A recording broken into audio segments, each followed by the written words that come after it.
Yuval Noah Harari, such an honor having you on the podcast. Thank you. We'll expand this AI section of the podcast. Realistically speaking, we're heading for a dystopian outcome. Realistically speaking, we are heading towards a disaster. We need to solve first the human trust problem, then it will be safe to develop AI. But if we first develop super intelligent AI, this almost ensures a dystopian outcome. AI is not a tool, it is an agent. For thousands of years, we lived in a world created out of the human mind. Now, increasingly, we will live in a world created in an alien intelligence. What will be the trajectory of the USA under Trump? He is a leader who is all about power and doesn't care at all about truth. This is bad news for the nation, and this is bad news for the world. I would love to know your opinion on PM Narendra Modi. On a global level, that disappointed me is the position of India on the Russian invasion of Ukraine. Can we take a break from this intensity just for a moment? Yeah, please. I want to tell you I love your mind, Yuval. Like, it's been so nice reading all your books over the years. If there's any part of Yuval that believes in any kind of a higher divinity, I never saw any evidence for that. If there is, it's not doing a good job.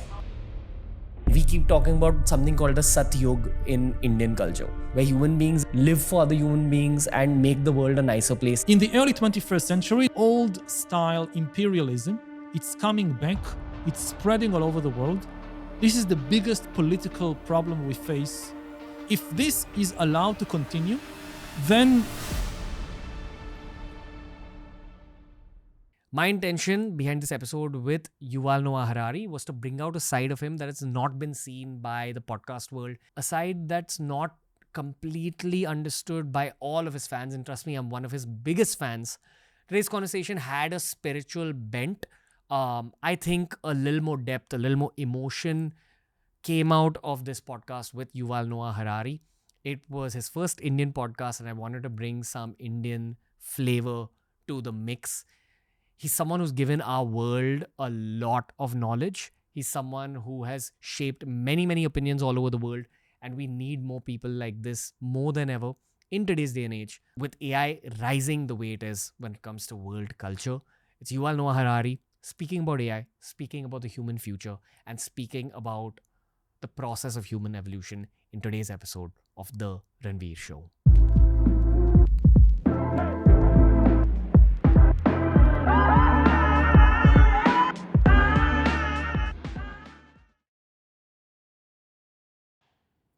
Yuval Noah Harari, such an honor having you on the podcast. Thank you. It's good to be here. How are you, sir? I'm good. Yeah, I just came from Goa. We had a couple of days there. And in 3 days, I'm going to a 60 days meditation retreat. Oh. So I'm really looking forward to it. You do your Vipassana here in India? Mostly in yes. I usually come every year for a long retreat. Okay. That was one of the cornerstones that I planned for this conversation. Oh, okay. Because we don't have to start with it.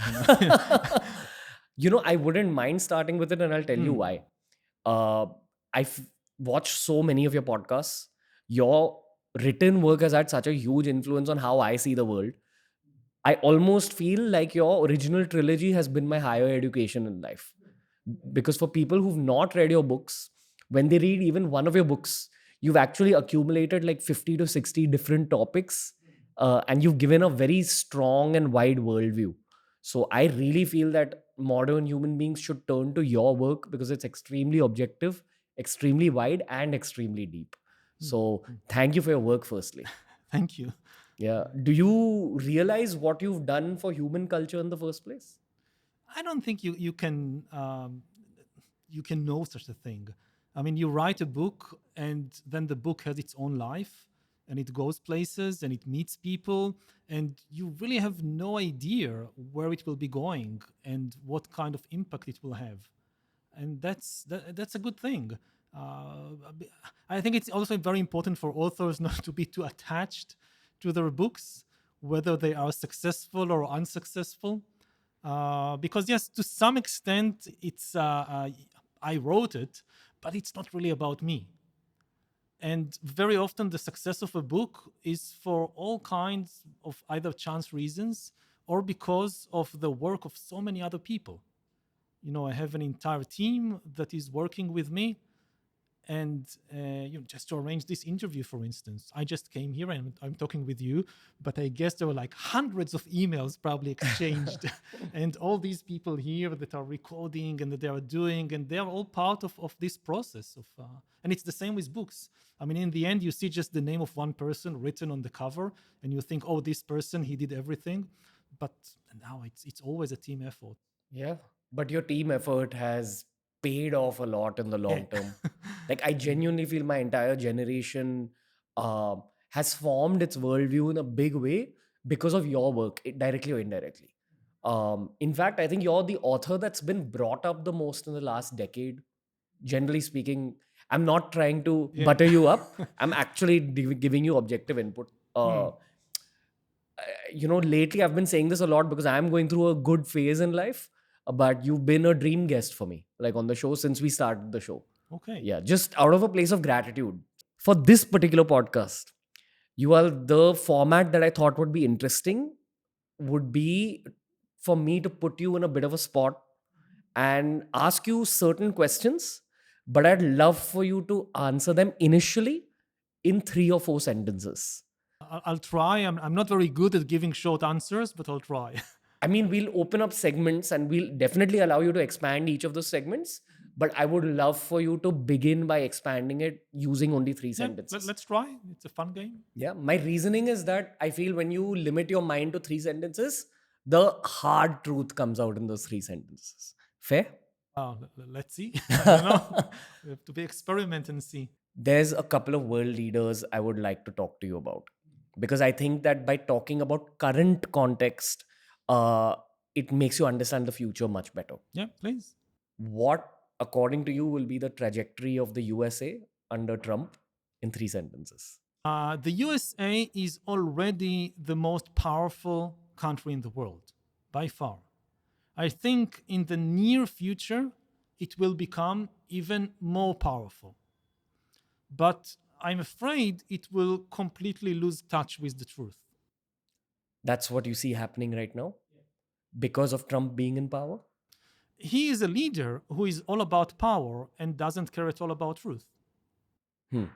You can expand this topic. Okay. Now we're in expansion phase. If you start by his election slogan, Make America Great Again.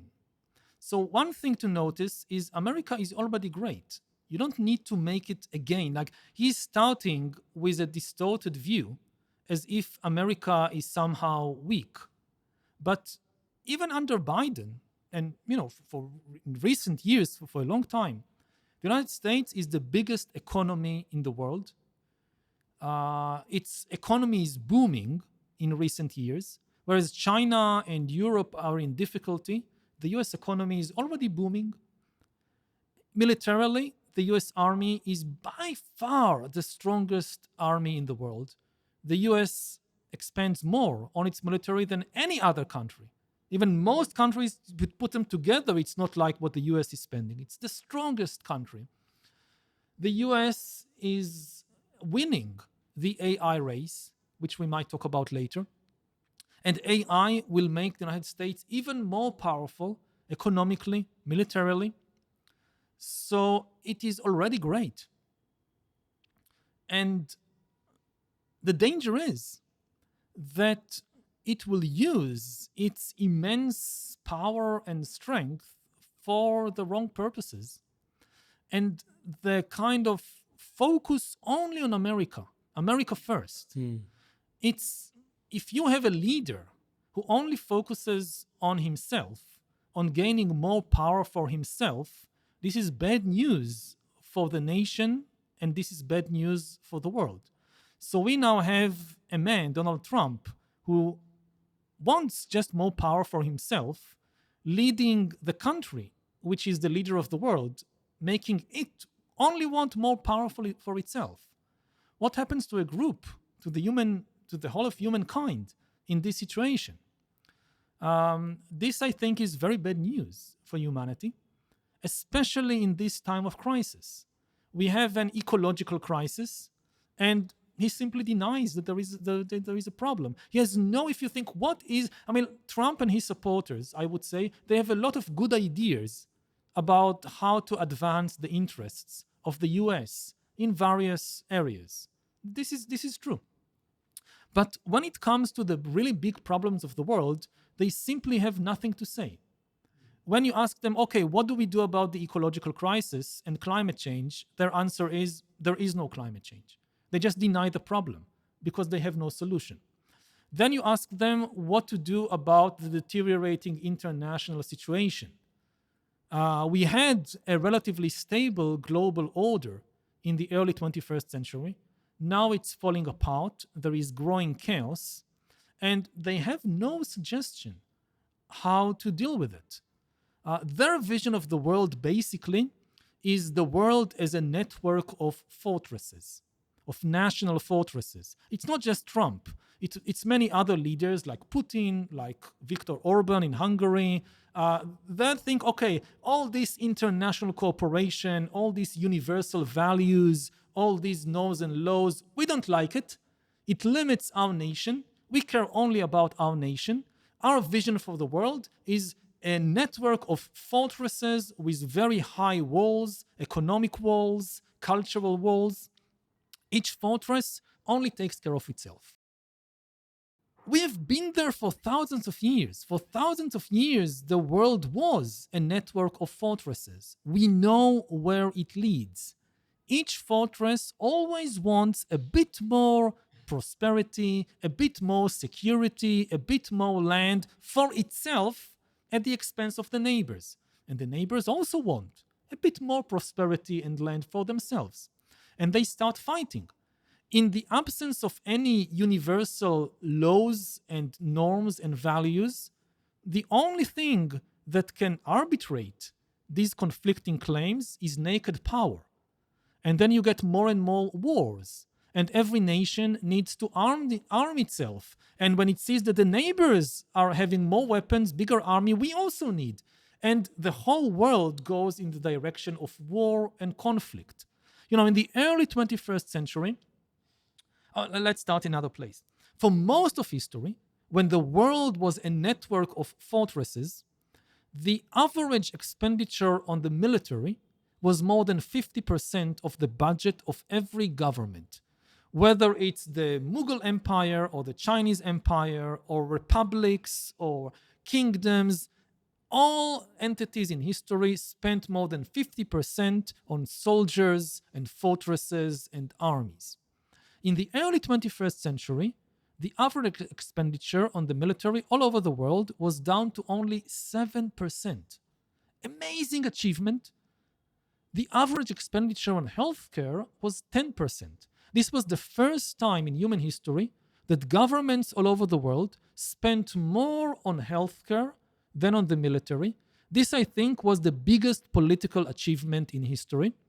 It was achieved not because of some miracle, but because humans worked hard to build an international system based on universal values and rules and norms, which was not perfect. Obviously, many problems. I come from the Middle East. I know this system was not perfect. It was better than anything that existed in history.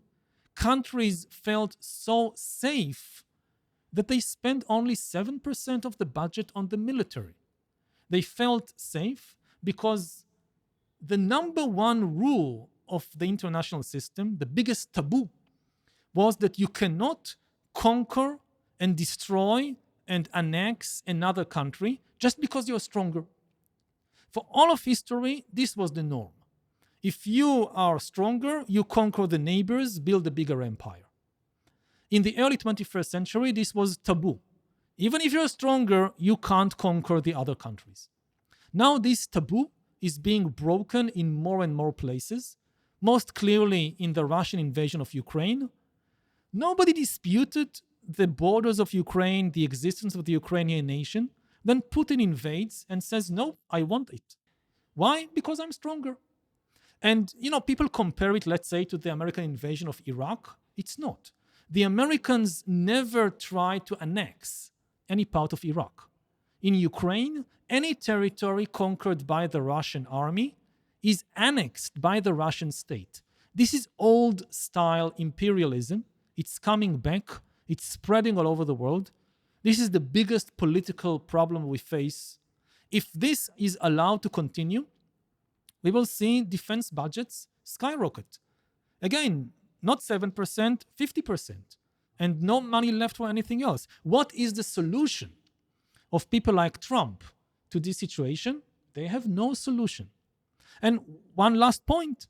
So they have no solution for ecological crisis. They have no solution for the international crisis, for the collapse of the order. And they have no ideas about how to solve the problem with AI. That we are now creating the most powerful technology in human history that could easily get out of our control and enslave or destroy us. And Trump and his aides have no idea, no plan what to do about it. They just want to deregulate and develop AI as fast as possible. Gotcha. Okay. I'm going to extend this session by asking you 3 additional questions related to this question about Trump. Now, what I understood based on what you said is that America is the world leader in multiple ways. Yes. So the leader of America becomes the de facto leader of the world. Yes. And Trump and most Americans have a very America first view, Yes. when they should actually have a global first view. As a leader, your job as a leader is not to take care of yourself. Your job as a leader is to take care of everybody. Yeah. This is the true meaning of leadership. Gotcha. In India, we have it's technically from ancient Hindu culture, but the term is Ram Rajya, which means, have you heard of the story of the Ramayana? Yes. So, Shri Ram, the protagonist, was the ideal man. He was called Maryada Purushottam, like the ultimate form of being a man and a leader.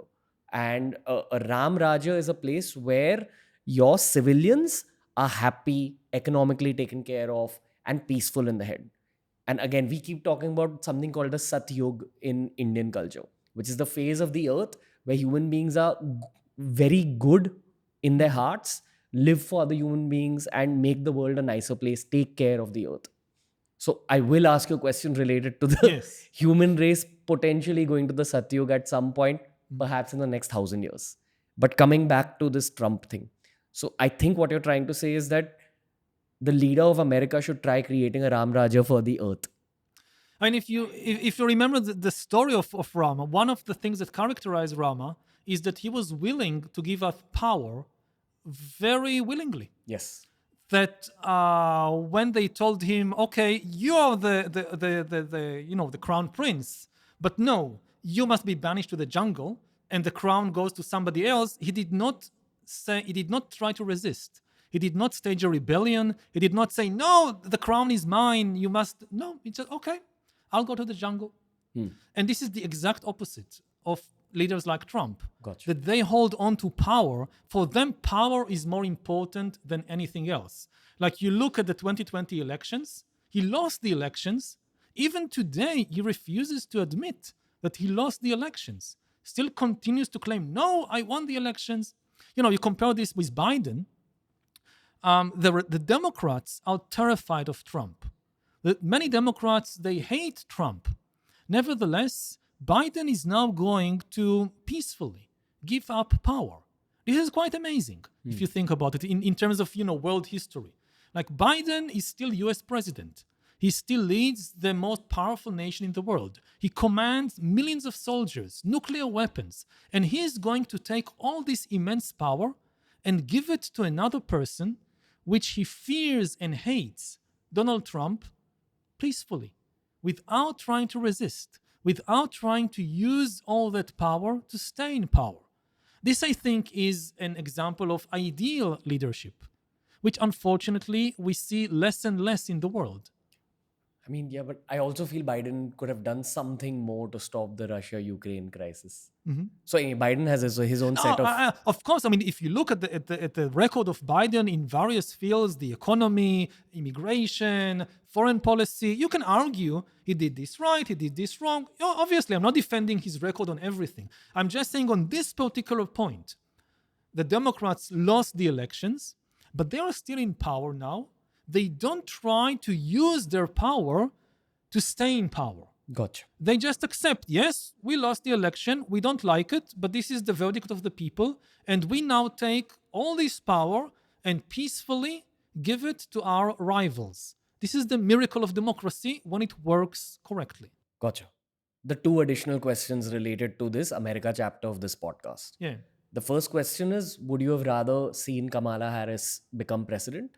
And the second additional question is that if Yuval Noah Harari had to design the ideal American president, could you give us a list of points in terms of that person's personality and that person's mission? Well, with regard to the second question, then no. You can't. I'm not a politician. Politics is an art of itself. I'm a scholar. It takes very different talents.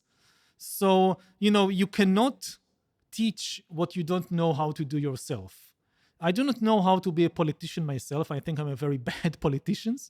So I can't give you now this prescription to how to be a good politician when I don't know how to do it. But with regard to the other question of Kamala Harris, yes, I would have preferred her to win. And not because of a particular policy. I think in some matters, the Republicans have better policies. In some matters, the Democrats have better policies. But I think with regard to the key issue of power, there is a big difference. In democracy, for thousands of years, going back to ancient times, there is one big weakness in democracy. Democracy is a system that you give power to someone for a limited period on condition that they then give it back. And you can say, okay, now I have a chance to see if you did well, I again give it to you. If I don't like what you did the last 4 years, I now give it to somebody else. This is the key idea of democracy, this mechanism for self-correction. You give power to somebody. If you made a mistake, you will have a chance in 4 years to correct the mistake. But what happens if the person you gave power to doesn't want to give it back? Now he has all the power. So he can do so many things to retain the power. This was always the big weakness of democracy. And it's a very dangerous gamble to give power to somebody who doesn't like to give power back. And Donald Trump is exactly such a person. And this is not theory. We saw it in 2020. He lost the elections and he refused to admit it. And he even tried to use all kinds of illegal ways and force on the 6th of January to retain power. It's very dangerous to give power to such a person. Understood. I'd still like you to pull you back to that question about the ideal president. Maybe if you could just list 4 or 5 wishes in your heart in terms of what the ideal president of America should do for human society in an ideal world. In an ideal world, as the leader of the world, as the most powerful country in the world, should care about humanity and not just about the US and certainly not just about himself. Of course, as US president, he has responsibility to the US public. But as leader of the strongest country in the world, he also has certain responsibilities for humanity as a whole, in a way that leaders of much smaller countries, like, if you're the president of Costa Rica, or if you're the president of Sri Lanka, then you don't control the future of humanity. But if you're the president of the US, you do, especially at this moment with the climate crisis and with the rise of AI. During the next 4 years that Trump will be in power, maybe the most important decisions in human history will be made. Decisions about how to develop AI. And AI, within these 4 years, could become a super intelligent agent, more intelligent even than human beings. If we mismanage AI, it could escape our control and enslave or destroy human civilization. So there is immense responsibility to make the wise decisions on that. And I would hope that a US president, and AI is the number one country also in AI development is the US. So when the US president makes decisions about AI, they should think not only about America, they should think about the whole of humanity. Gotcha. Okay. Uh, we'll expand this AI section of the podcast now. I think on your podcast with Lex Friedman, you spoke about how world leaders should be focusing on increasing the spiritual depth in people's minds, especially in the soldiers' minds, rather than just technological advancement. But here, technology has advanced this rapidly in the Yeah. last few years. I think it's advanced so rapidly that even world leaders don't know what to do about creating rules related to They don't managing. understand what is happening. I mean, very few people understand what is happening. Would you say that the onus lies with people like Sam Altman, Elon Musk, people who are central in the world of tech to come up with ideas related to keeping the future of the human race safe? Like, who has the largest responsibility right now? And honestly, I would put you in that category as well. I feel a group of people like Yuval Noah Harari as well as tech leaders. Again, there are very, very a small number of people around the world who understand what is happening. Because of that, there is enormous responsibility on them.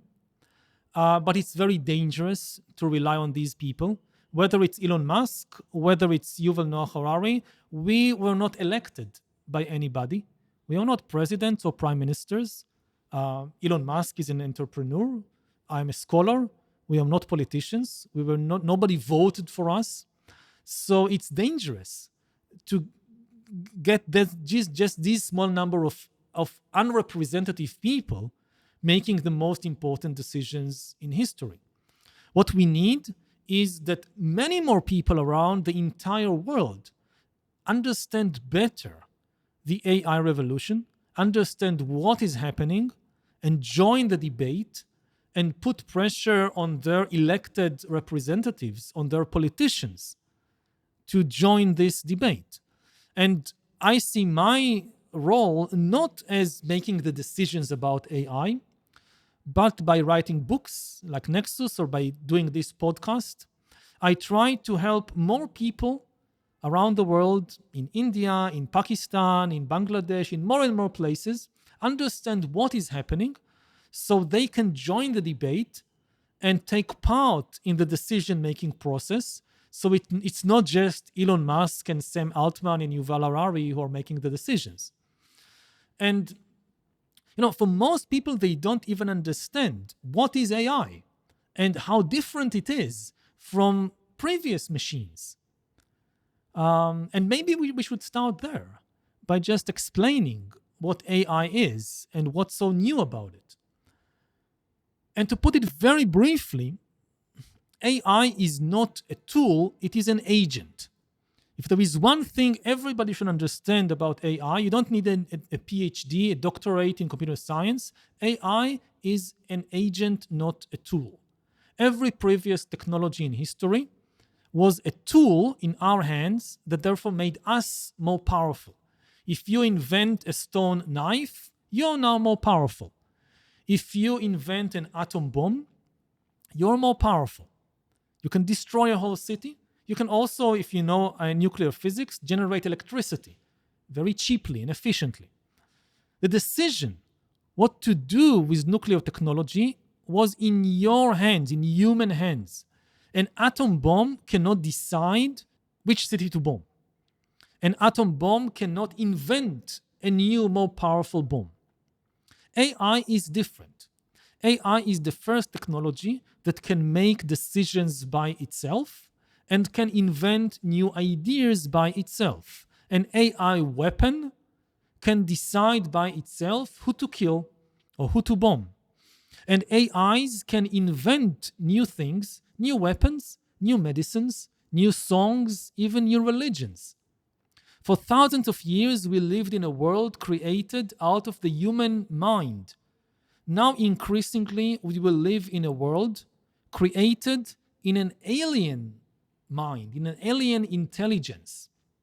More and more of our songs, our medicines, our weapons, our religions will be the product of an alien intelligence. Before we rush to judge, is it good? Is it bad? There are many dangers. There are also many wonderful opportunities, just to understand the magnitude of the change.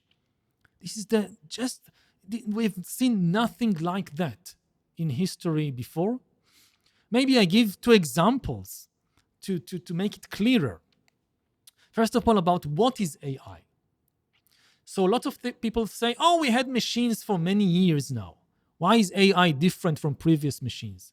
So if you think about, say, a coffee machine, more and more people have today in their homes coffee machines that automatically make coffee for you.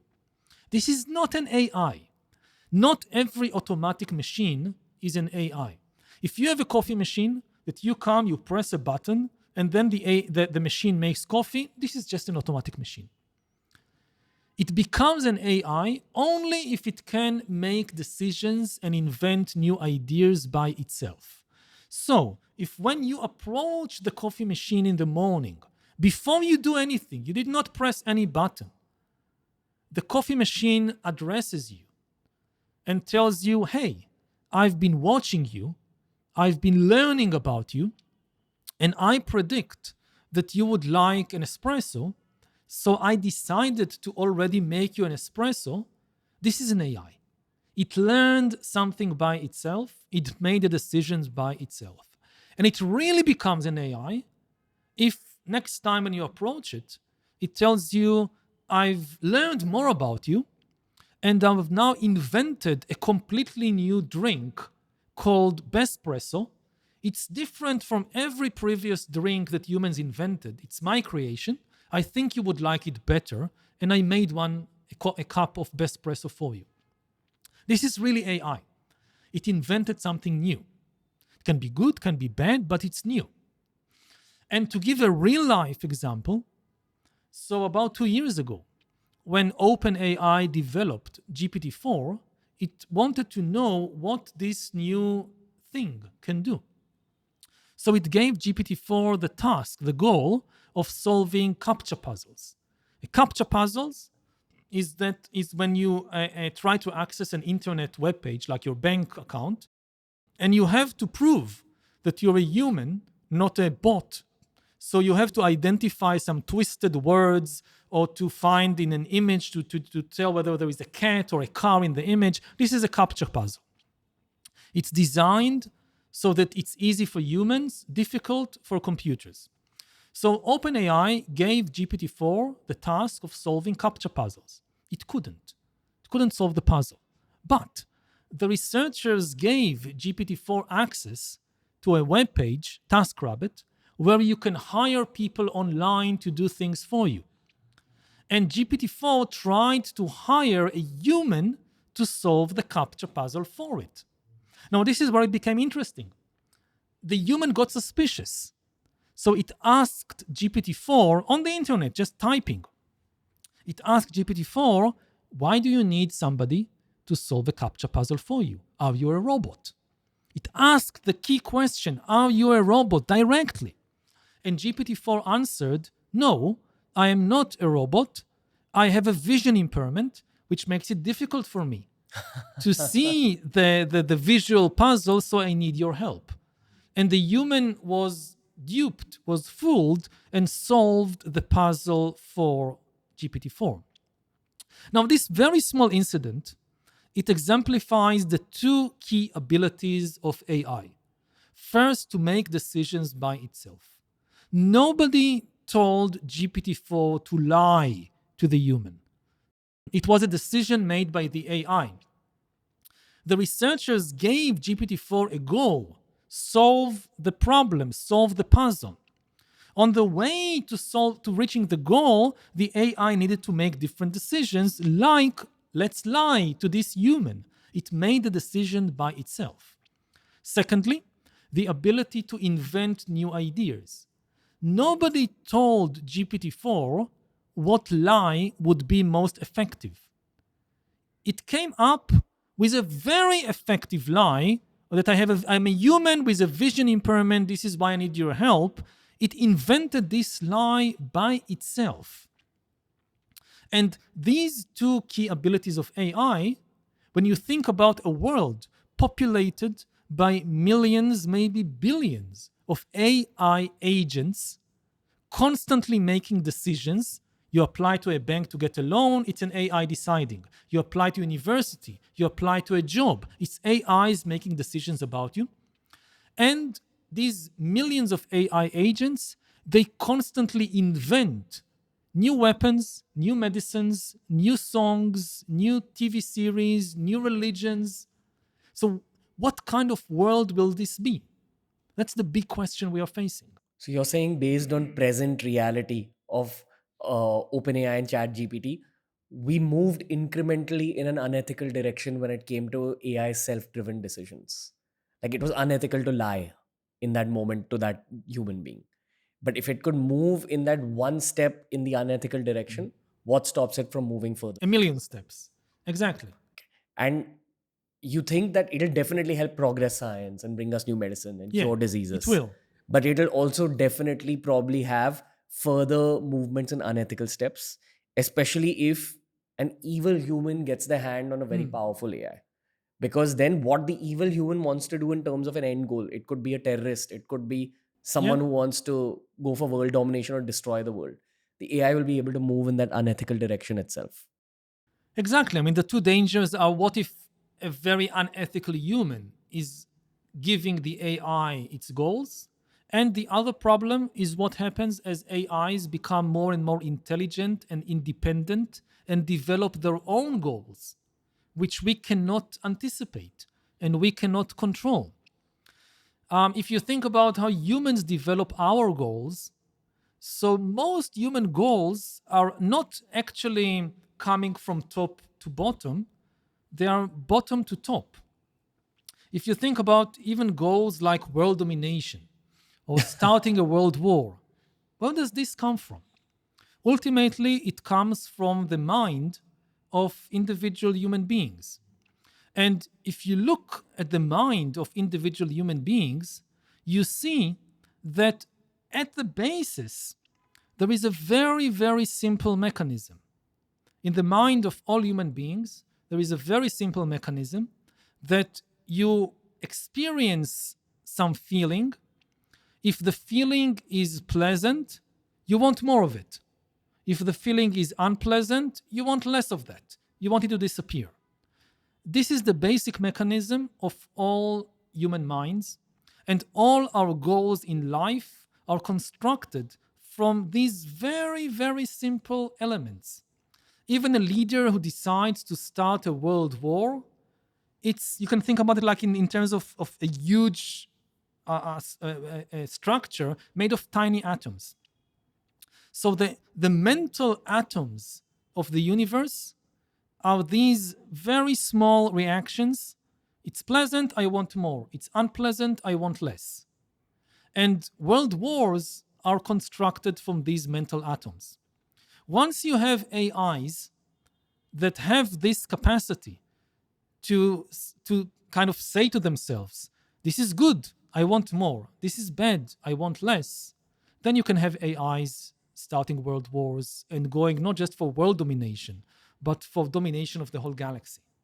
And we have once this process is on the move, we lose control over it. This is not one big computer that you can pull the plug. This is millions and billions of alien agents that are potentially much more intelligent than us, that develop maybe very strange goals and purposes that are completely alien to us and we cannot understand and anticipate.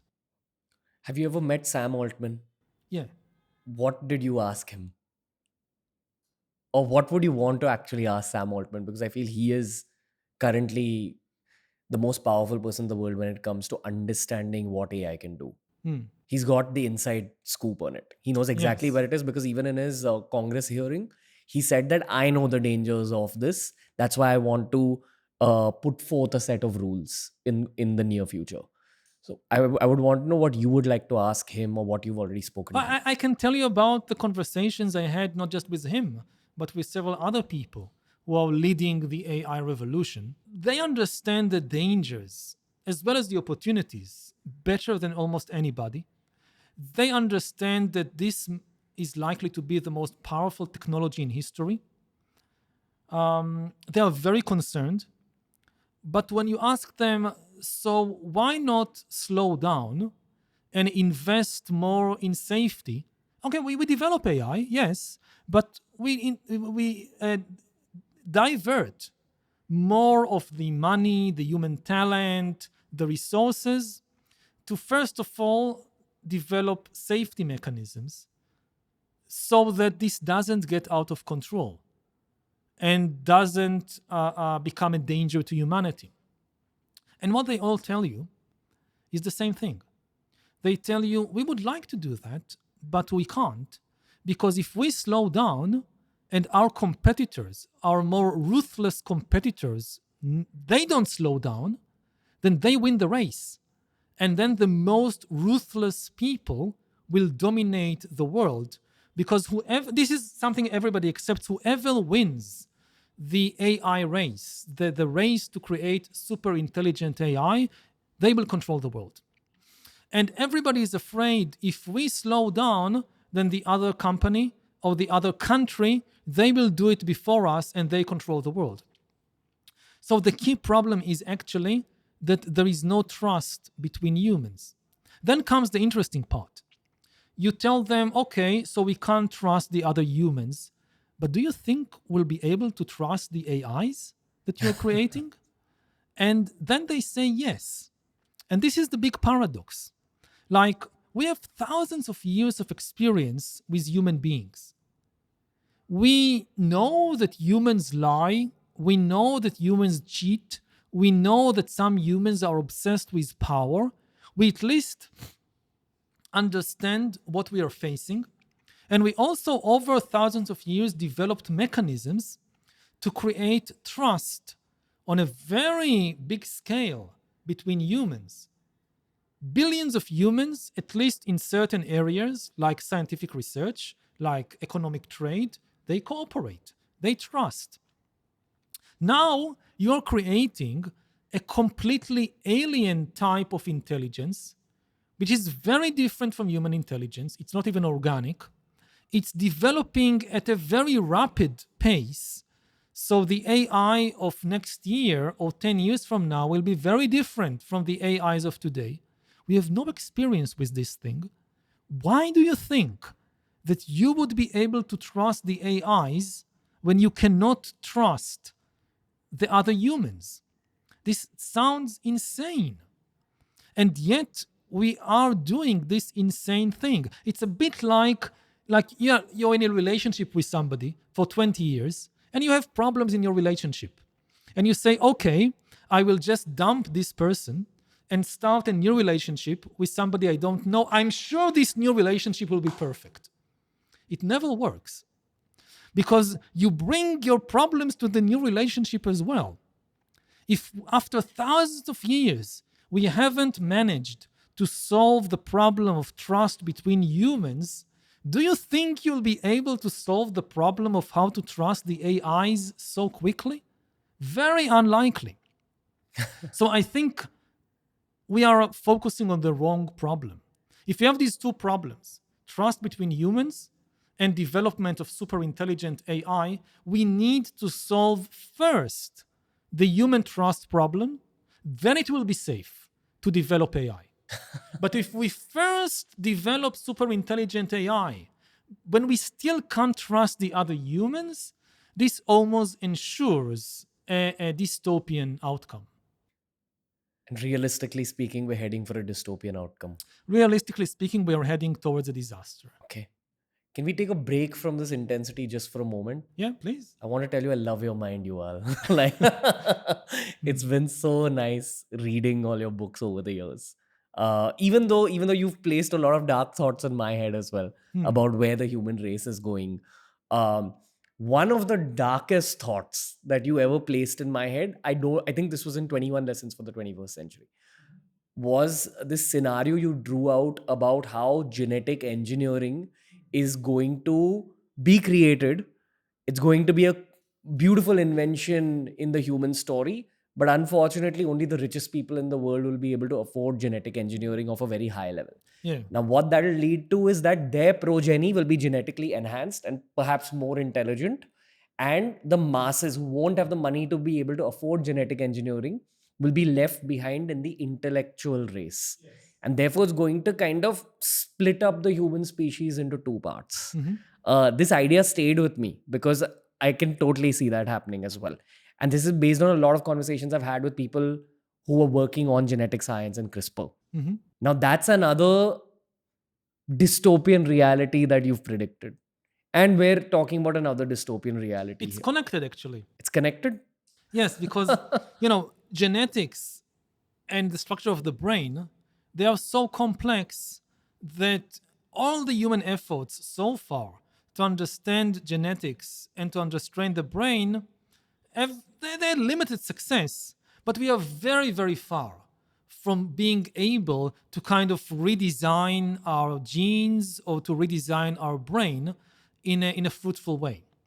But once you bring AI into the picture, AI can bring the computational power, the ability to analyze enormous amounts of data and spot patterns in the data, which might lead to very rapid advance in genetics, in brain science, in all the life sciences.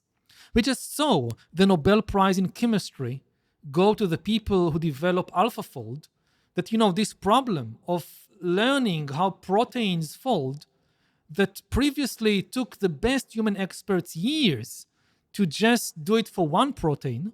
And now AlphaFold came and within a few months did it for hundreds of thousands of proteins.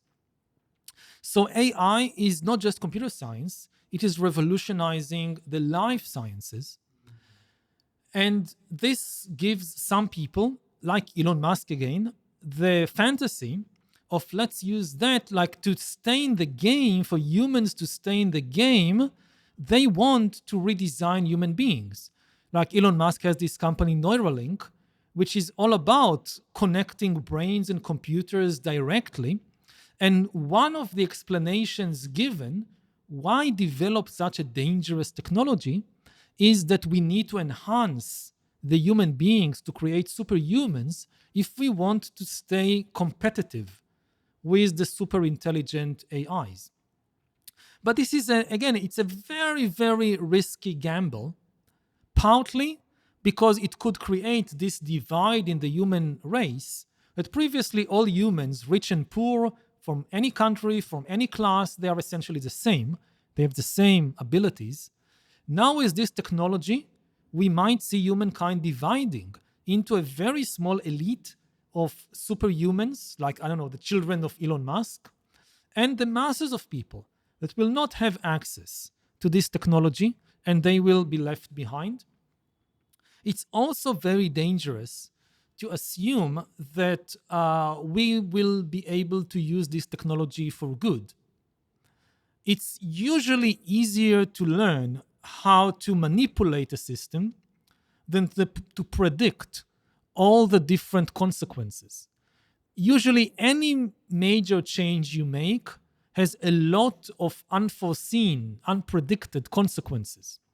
So, humans have learned how to build a dam over a river long before they could anticipate all the ecological consequences this will have on the river, on the forest, on the animals, and so forth.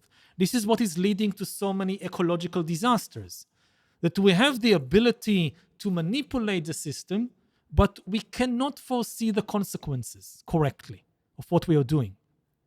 If we now start doing it to our own bodies and brains, so for instance, you would have people who try to increase the intelligence, to artificially increase the intelligence of human beings, but maybe the same process also decreases human compassion, or also decreases the human spiritual ability.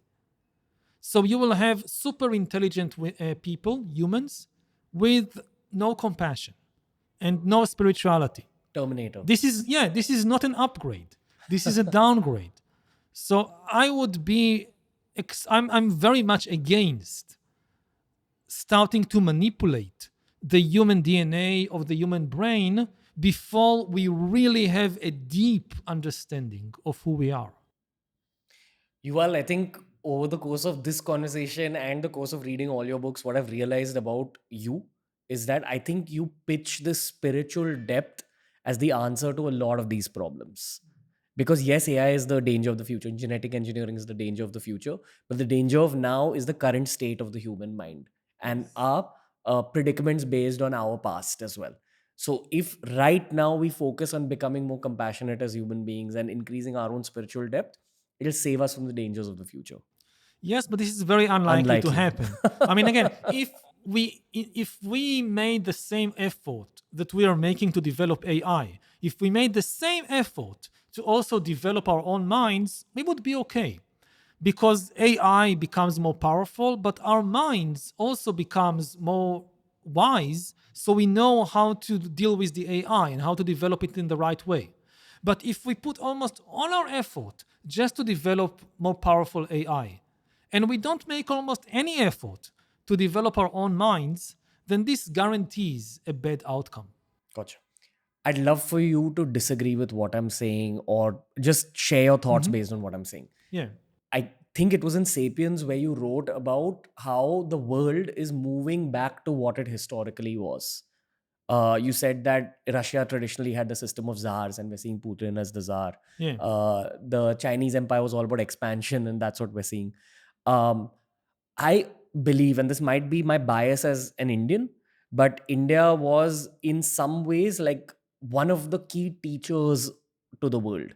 We had universities like Nalanda, Takshashila, which attracted Asian travelers, and knowledge was carried away from India into other cultures as well. This is what we're told while growing up here.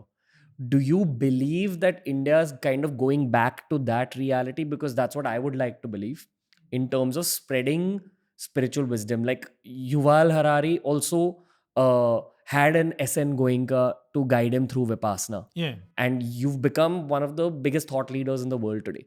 But, there was that element of India in your Yes, absolutely. training.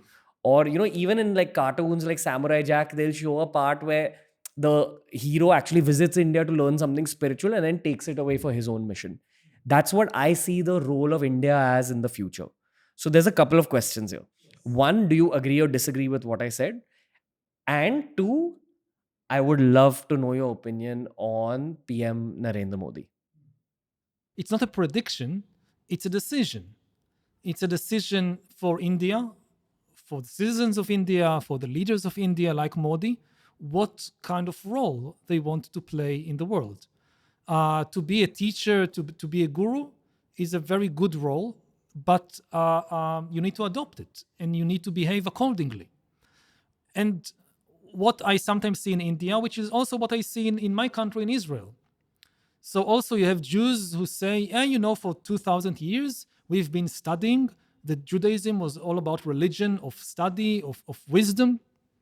But what I see, both with Jews in Israel and also in India, that a lot of people say, but because we were so focused on wisdom, on spirituality, and we did not focus enough on power and on military force, then we were conquered and we were exploited and we were suppressed by other people who were focused on power. So we need to learn from this mistake and become more powerful and invest more in the military. And that's choice. That, okay, if you think that military power is what you have to offer the world, then you become less and less of a spiritual leader, and you become more and more like another of these powerful countries that if you want to learn about weapons, you come and learn, but not much else. It's very difficult to do both at the same time. And what you see often is that people learn something new and in the process, they forget maybe a wisdom that they accumulated over thousands of years. I see it again in my country, in Israel, that in a very short time, built one of the most powerful armies in the world and forgot almost all the spiritual lessons that Jews have learned for thousands of years. Everything about compassion, everything about respecting others was completely forgotten. It's now all about military power, all about military force. And, in some way, this is such a waste. Because if you look at ancient Jewish history, so the Jews were conquered by the Romans. The Romans already knew everything about military power. So if the Jews now are just now learning what the Romans already knew 2,000 years ago, it basically means the Jews have wasted 2,000 years on nothing. And I think we need a middle path. Of course, every country should have the power to defend itself, but it would be a shame if in the process people just become obsessed with military power and forget everything else. Do you think media, content, these things have a role to play in spreading the message of peace, spreading the message of love? Or is this just a hopeful and innocent thought? No, they have a very important role to play. People's view of the world is shaped by the information they consume. If they consume more and more information, which is full of hate and anger, then their mind will be full of hate and anger. It's as simple as that. Do you think content creators should be the warriors here? Peaceful warriors? That's my, utopian reality. Content creators are spreading the message of love and peace. That's the ideal, yes. Of course, it should not be naive.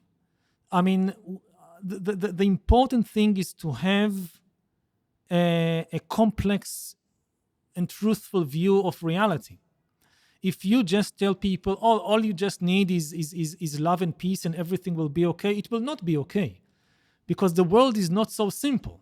If it was as simple as that, then we would have discovered it already thousands of years ago, and we would be living in a perfect world by now. So reality also contains a lot of pain, a lot of problems and difficulties, and we should not hide them away under this kind of curtain of, oh no, it's just all love and peace. So how to find this balance? This is the difficult thing as an individual human and as an entire nation. That, okay, of course, we need an army to defend ourselves. This is the real world. But how do we avoid becoming just addicted to military force and thinking that this is the only thing? No, it should be part and not the whole.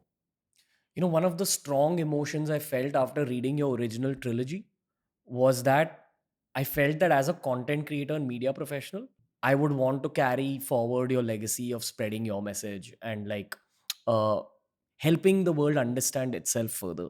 I don't know if I'll be able to do that because you've given so many hours to meditation, so many hours to study, but it's just a strong emotion I felt. What would be your message for those next people who will take the baton from you?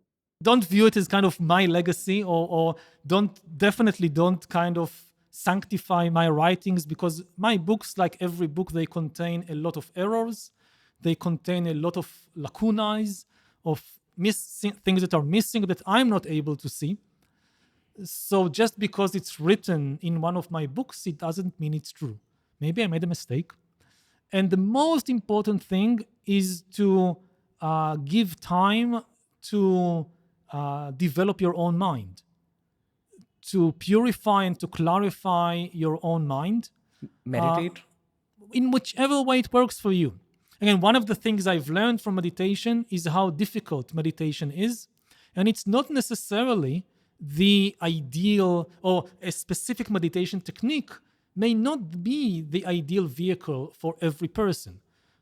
Maybe it works for me, maybe for you a different technique, or going to therapy, or doing sports, or art. There are many different ways to purify and develop our mind.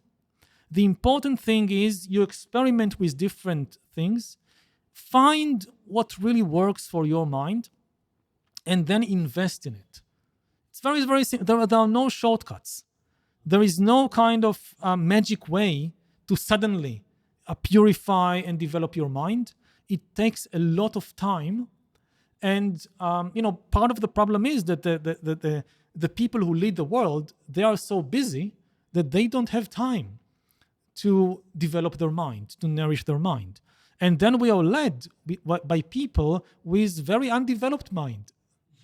And the people, this is a huge problem, because of course, as a leader, political leader, or cultural leader, there are so many things pressing on your time. And still, the advice is, especially because you're a leader, your responsibility to others is first of all to develop your own mind so you make good decisions on behalf of others. What's your opinion on PM Modi? And I would love to know from you, based on the amount of history you've studied, based on how much you know about India. Well, I'm not an expert on modern Indian politics or society, and I've never met him in person, so I don't really know. I would judge a person ultimately based on the consequences of their actions. And as a leader of one of the most powerful and certainly the most populous countries in the world, he is under tremendous pressure. And he has immense responsibilities. And again, like with Trump, I think that with that kind of position of power, as difficult as it is, he needs to think not just about the interests and responsibilities of India, but about the interests of the whole of humankind. Do you see him doing that? And I don't want to give marks to politicians simply because I don't know. Again, I don't follow closely.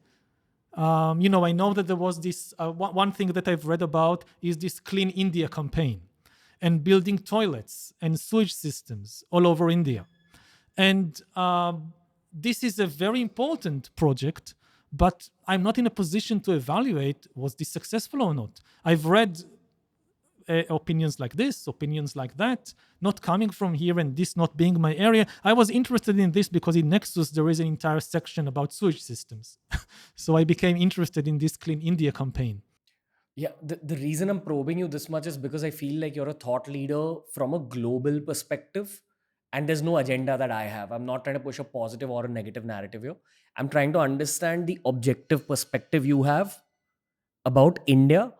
But for that, one of the problems as a thought leader that people think you're an expert on everything. And I'm not. So I really don't like, if you ask me about Israeli politics, I can tell you many things about Netanyahu and his style of leadership.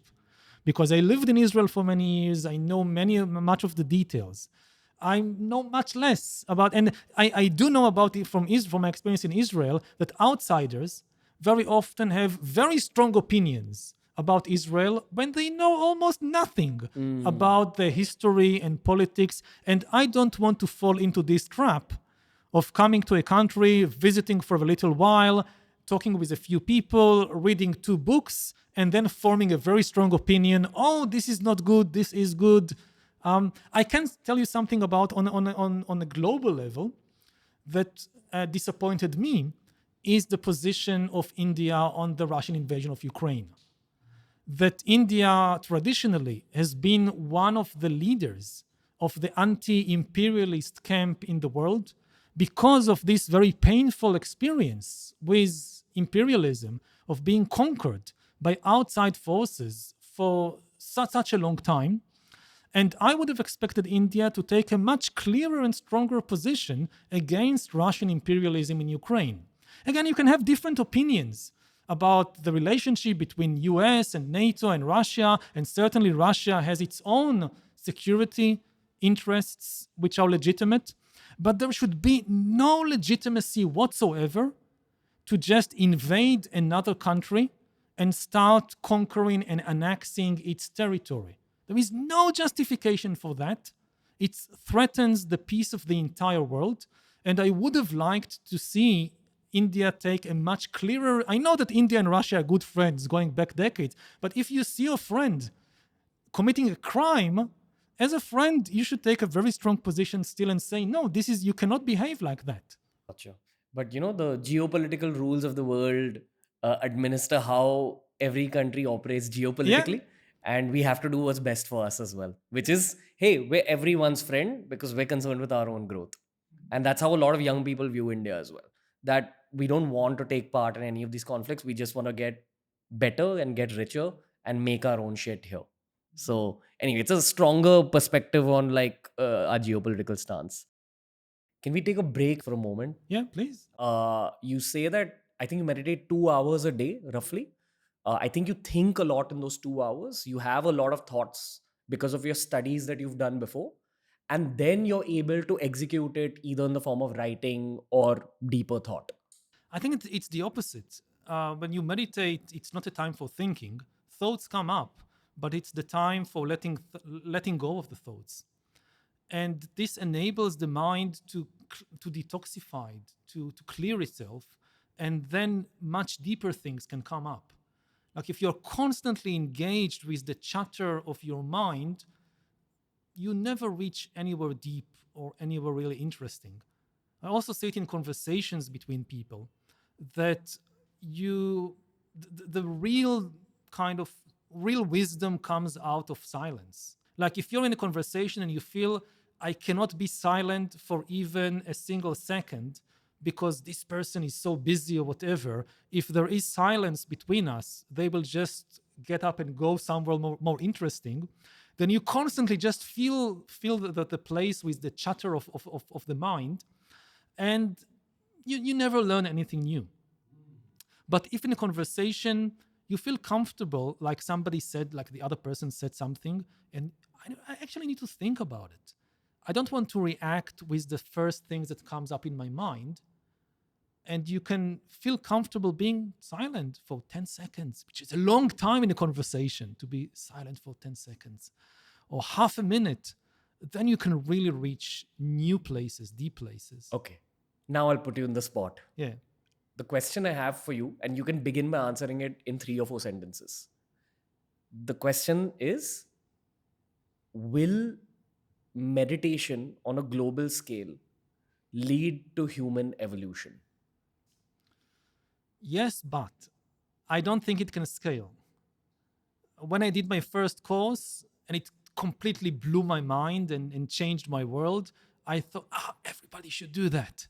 And with the years, I realized it won't work on a big scale. Because it's difficult?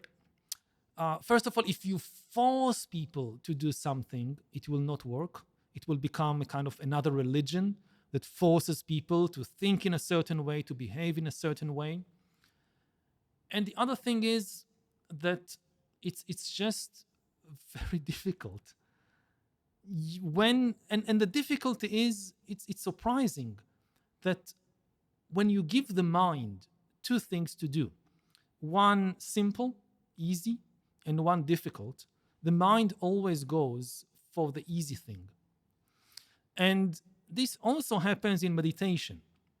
Like you tell people, okay, you need to sit down for 1 hour without moving, close your eyes, and just focus on your breath coming in and out of your nostrils. What you see happens on a large scale is that sitting without moving for 1 hour is actually very easy. Anybody can train themselves to do that. If I tell you, you never meditated in your life, and I tell you, if you can sit for 1 hour without moving a single tiny movement, I will give you $1 million. Even though it will be excruciatingly painful, you could do it. You could give a command to your legs, to your hands, don't move, $1 million, don't move, and you will somehow do it. But if I tell you, I will give you $1 million, if you can focus your entire attention just on your breath, just feel the breath coming in and out, and don't lose the attention of the breath for 1 moment. If you can do that for 10 minutes, not 1 hour, for 10 minutes, I give you $1 million. You can't do that. You try with all your force, some fantasy will arise, some memory will arise, and will kidnap your attention. Because we have no control of the mind. We have control of the legs. We have control of the eyes. We have very little control of the mind. So if you give people this exercise of meditation on a large scale, you will see very soon people develop a ritual. Oh, I sit for every day 1 hour without moving. I'm a very serious meditator.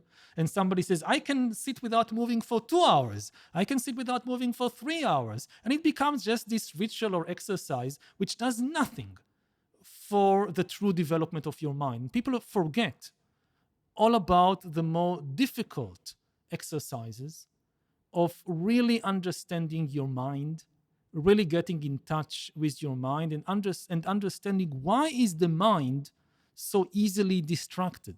Why is it that I can't do this simple exercise of just feeling the breath coming in and out of my nostrils for 10 minutes or even for 1 minute?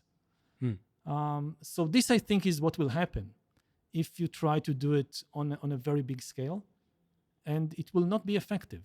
Why don't we talk about the results of the meditation? Especially for you, it's been 23 years, right? Yeah. Now, in 23 years as a human being, of course, aging also makes you wiser. But if I ask Yuval, in the last 23 years, if you completely remove meditation from the process, would the books have happened? Would you have been the same person? How have the 23 years of also meditating added to your mind? What has been the result of this grind that you've put yourself through? I couldn't write any of these books, not Sapiens, not Nexus, none of these books, because I wouldn't have the clarity of mind. Again, the exercise of meditation is to be in touch, to let go of all the thoughts and fantasies and imaginations and be in touch with the reality. When I talked about this exercise of feeling the breath coming in and out of the nostrils, the thing about your breath is that this is reality. If you don't breathe for a minute, you die. It's as simple as that. There is a constant reality there, which is very deep because this is your communion with the universe. Every breath, the universe gives you something, and then you give back. And the universe gives you something, and then you give back. This is the breath. If people say, no, I don't want. I want to be completely independent. You die within 1 minute. When you try to focus on this reality, what happens is that some thought, some memory, some fantasy arises in the mind and hijacks your attention after 5 or 10 seconds, and you lose touch with reality, and you start rolling in the fantasy. And anybody who ever meditated knows this. And the training of meditation is you tell the mind, let go of the fantasy, let go of the thought, come back to the reality. What is really happening right now? What is really happening is that the breath is now coming in, and you don't notice it. So notice it. So the whole exercise of meditation is let go of all the fantasies, all the fictions, all the stories, and just be in touch with reality. And when you train the mind like that for many years, you gain the clarity, or at least some clarity, to understand reality on a much bigger scale. Not just the reality of the breath coming in and out of your nostrils, but also the reality of history, of historical processes, of biological processes. Because when your mind is not clear, it's full of all the fantasies and thoughts that you're very attached to. So anything you try to study, like you try to study history, you will not be able to observe the reality. You will only observe the stories you're attached to. If you're a Jew, then the Jewish mythology about history will again and again come up in the mind, and you will write a history of the world which is actually Jewish mythology. And if you are attached to Hindu mythology, then you will just see Hindu mythology. And if you're attached to communist mythology or capitalist mythology, this is what will come up in your mind. And for me, meditation is about being able to I don't say I'm perfect. I also have my own attachments, my own mythologies. But to some extent, yes, I am able to let go of it. And let's observe the reality of imperialism, the reality of the history of religion. Okay. what I have understood over the years based on reading your stuff is that you've studied a lot in your life. At the same time, you've put your own mind through this process of Vipassana based meditations. Now, the luxury of being in India is you have access to a lot of different schools of meditation. But the one thing I know about Vipassana, especially, and a friend of mine, Om Dhumatkar, put this really well. He said that it's a very powerful form of meditation that increases the distance between your thoughts and your perception. So, Yes. so imagine that your thoughts are automatic. Your mind is completely throwing it up all the time in your own head. And your perception is your mind's own ability to see those thoughts. But as you keep meditating, your perception moves away from the thoughts and it's able to see it from more of a distance. Exactly. Now, if you're combining it with the kind of study that you have done, you're able to see a lot of data and accumulate it into very crisp sentences and crisper versions of itself, which is what I feel you've done through all your books. Fair to say? Yes, that's a very good description. Okay. My question to you is that on some level, especially when you're growing up in India, like the kind of meditations I am into are more tantra based, where we use mantras and we go deeper into it. And effectively, meditation is about focusing on one point. So what I've learned about Vipassana is that you focus on your breath. I think this region, you keep trying to, you bring your attention back to your breath. In the meditations we do, it's about bringing the attention to a mantra or a deity. But I've read enough of your work to know how much you speak about fictions and religion. But do you feel that sometimes there's power in believing in fiction and religion, and it can be a Power, driving... yes. But the question is power or truth? Again, a very deep truth about the human mind. It's very easy to focus on fiction. It's very difficult to focus on reality. If you create a fictional object, an imaginary object, from a single sentence or image to an entire religion, it's very easy to be absorbed in that. Everybody knows that. Like when you watch TV, there was a good movie, very easy to stay focused on the movie. So if your aim is simply to get the mind very, very focused, and it's usually very pleasant when your mind is very focused, then you don't need techniques like Vipassana. Vipassana is very, very hard because it's hard to focus on reality. If you just want focus, absorption in something, go for fiction. But then you don't get truth. Then you do get power. It creates, even on a social level, you have millions of people all focused on one thing. This is very powerful movement, but it completely loses touch with the reality. With reality, this is truth, but the thing is, it's very difficult to stay focused on the truth because the truth is often painful.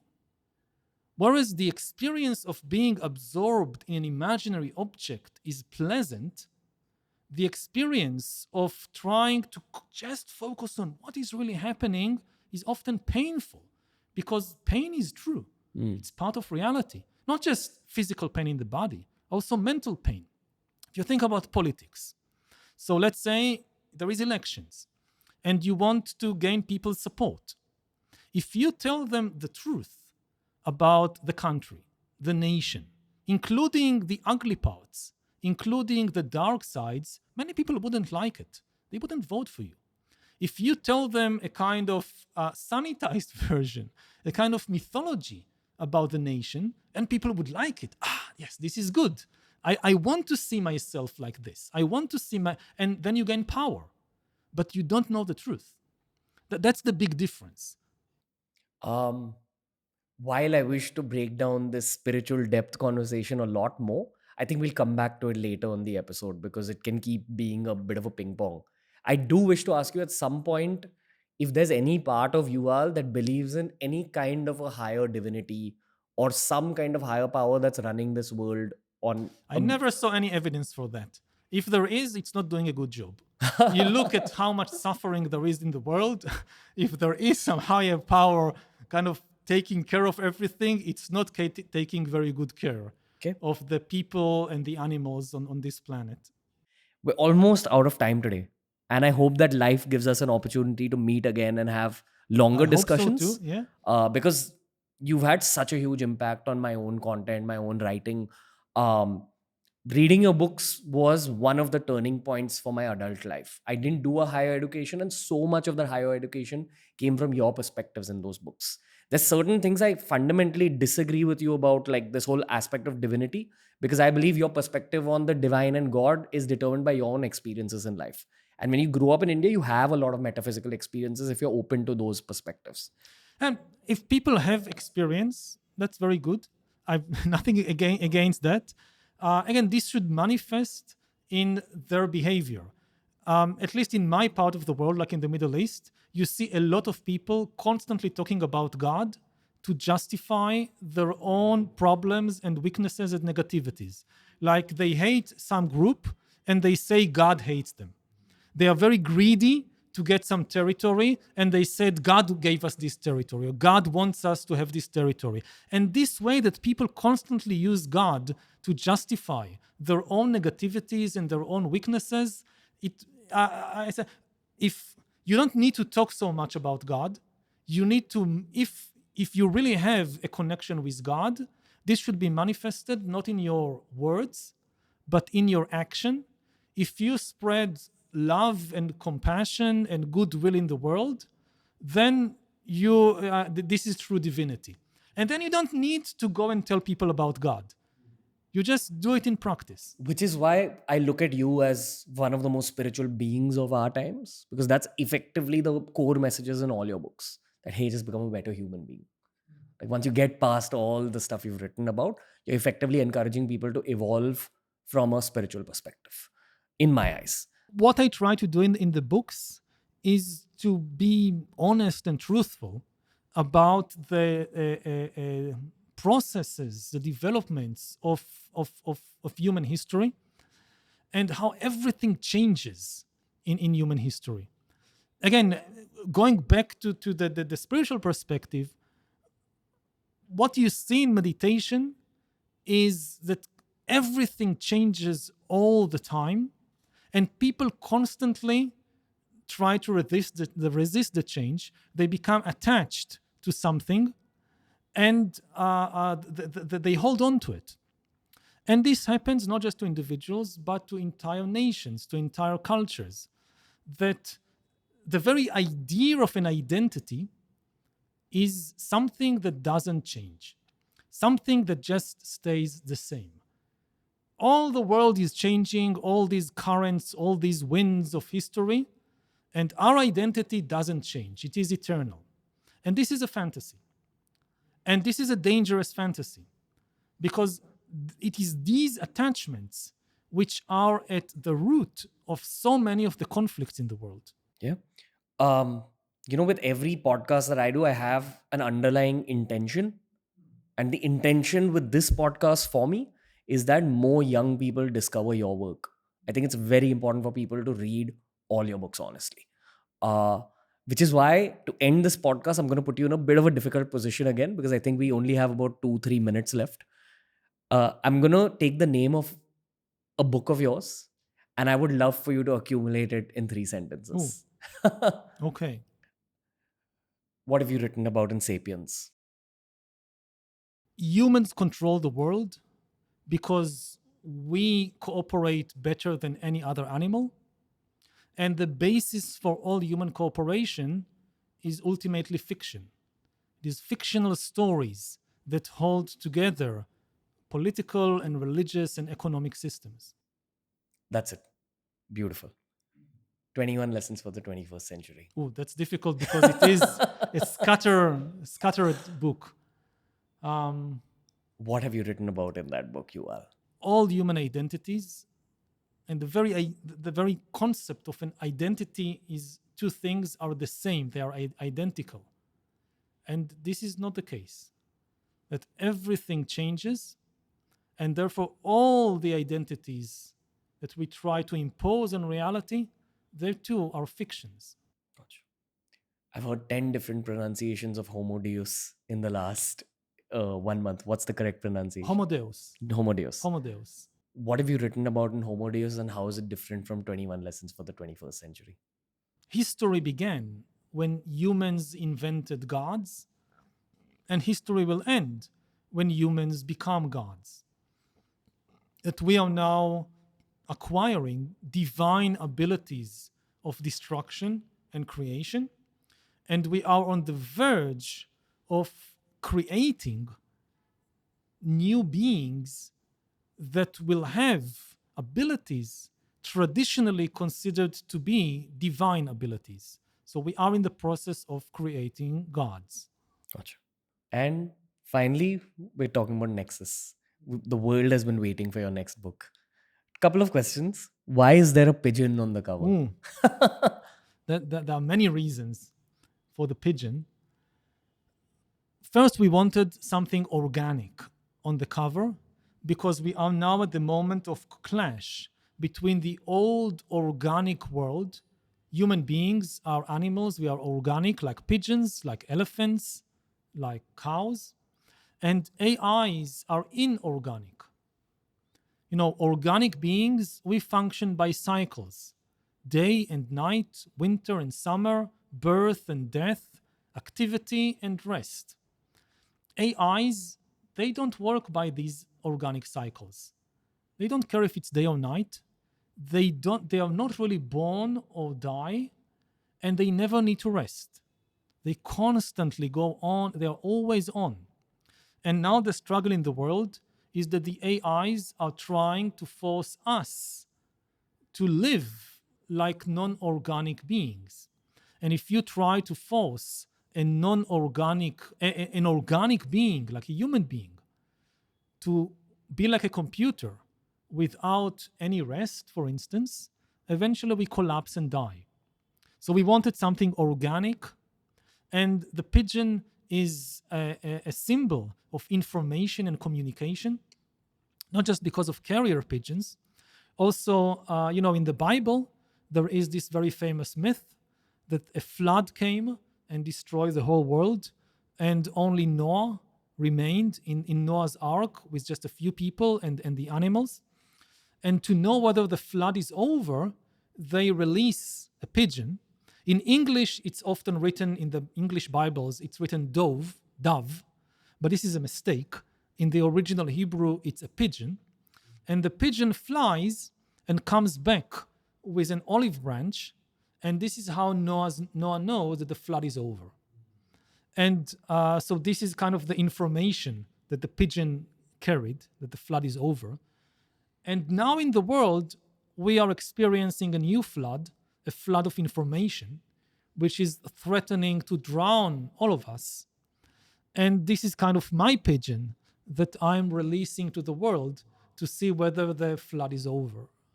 Incredible. Yuval Noah Harari, I've waited years for this conversation. So thank you for your time. Really appreciate it. Thank you. Much deeper thank you for the journey that all your books have taken me on.